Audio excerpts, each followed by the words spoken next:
Hello, viewers, and welcome to this new segment on my channel where I try to link missing persons to unidentified John and Jane Does.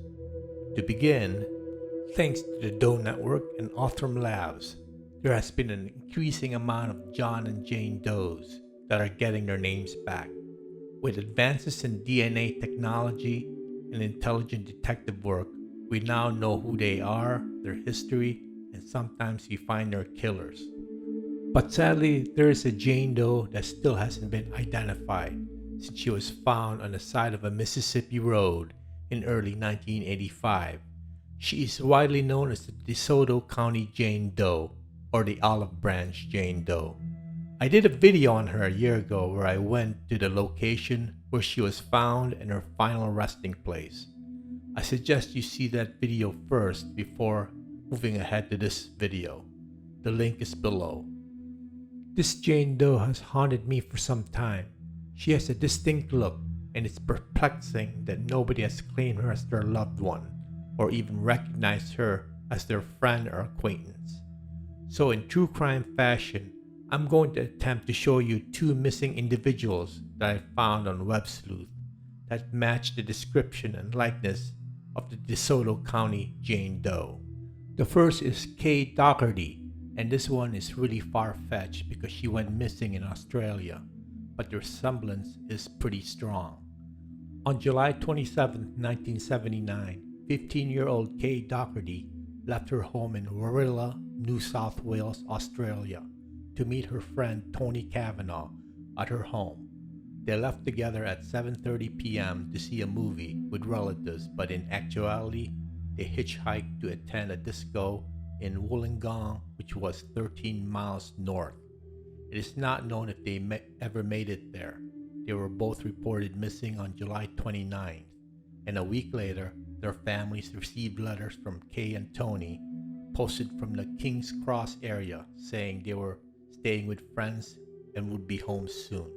Their families never saw them alive again. Now I'm going on a limb here, but is it possible that Kay and her friend Toni were both kidnapped by human traffickers and then sent to America to work as prostitutes and were later murdered? This is a theory proposed by Chris Carmichael, who is a true crime buff and have been studying both cases for some time now. And he believes that the Olive Branch Jane Doe is Kacy Docherty, and also another Jane Doe that was found in Mississippi bore some similarities to Toni Cavangh. She is known as the Harrison County Jane Doe, and her remains were found in 1980. Her cause of death is unknown, but is suspected to be a homicide, judging from the location where her skeletal remains were found. The description of Toni Cavangh and the Harrison County Jane Doe both match, including height, weight, hair color, and age at time of death. The DeSoto County Jane Doe's body was found under a bridge on January 24, 1985 by a truck driver. She was murdered by strangulation and was possibly sexually assaulted. She was found just a few hours before she was killed. Her height, weight, hair, facial features, and age at time of death, especially her crooked teeth, matched that of Kacy Docherty. Now, the Jane Doe had tattoos on her ankles that Kay did not possess when she went missing. She had the letters THC on her right ankle, and on her left ankle, the letters RCJ, REJ, or RET appeared. The letters THC tattooed on her right ankle could possibly be the initial of her friend Toni Marie Cavangh. The letter H could have been an M because the tattoo was unprofessionally done and so blurry. It might have been mistaken for an H by investigators. It is quite possible that she had Toni's initials tattooed on her ankle to commemorate her close friend. Yes, I know this is a wild theory, but we can't dispute the similarities of the two Jane Does to the two missing Australian girls.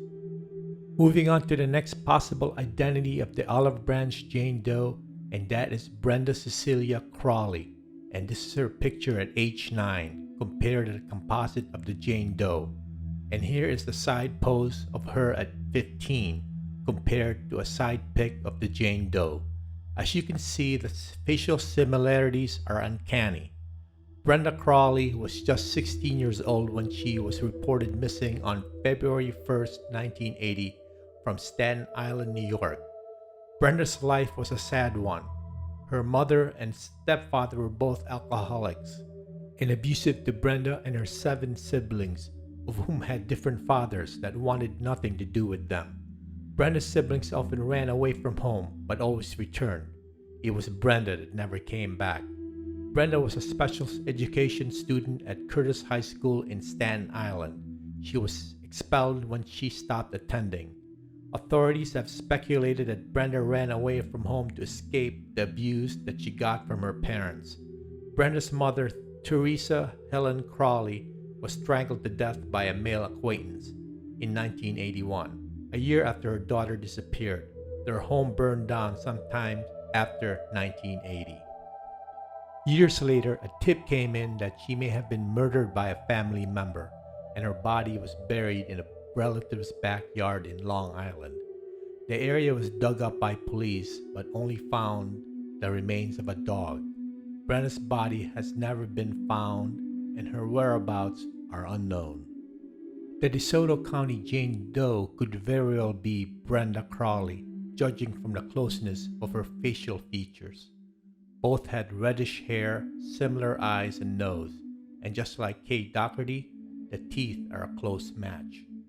Brenda was 5 feet 4 inches and was 110 pounds, and so was the olive branch Jane Doe. Brenda had an injury on her arms that produced scars that matched the Jane Doe. Brenda Crowley did not have any tattoos on her ankles when she was reported missing, but it's possible that she may have had them added later on after she ran away. Going back to the tattoo letters THC on the Doe's left ankle matched the initials of Brenda's mother, Teresa Helen Crowley.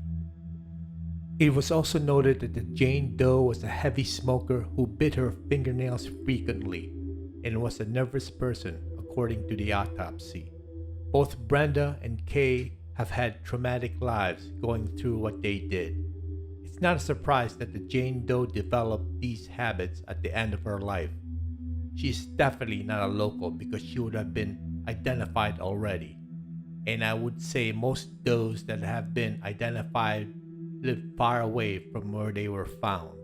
Having said that, it would make sense that Kay or Brenda could be the olive branch Jane Doe. In the case of Brenda, she was escaping abusive parents and a system that worked against her. And in the case for Kay and Toni, they were probably brainwashed by their captors to be sex slaves. I may be wrong in all of this, but the main purpose of this video is to keep an open mind and cover any possible scenarios to who this victim truly is. The olive branch Jane Doe was either a runaway or prostitute and was murdered because of the horrible circumstances that befell her. Day by day, the unidentified get their names back, and we have information to what brought them to their final destination. The olive branch Jane Doe will be identified soon, and we will all know her story. That is it for now. If you have anything to add, please post in the comments. I'll see you soon.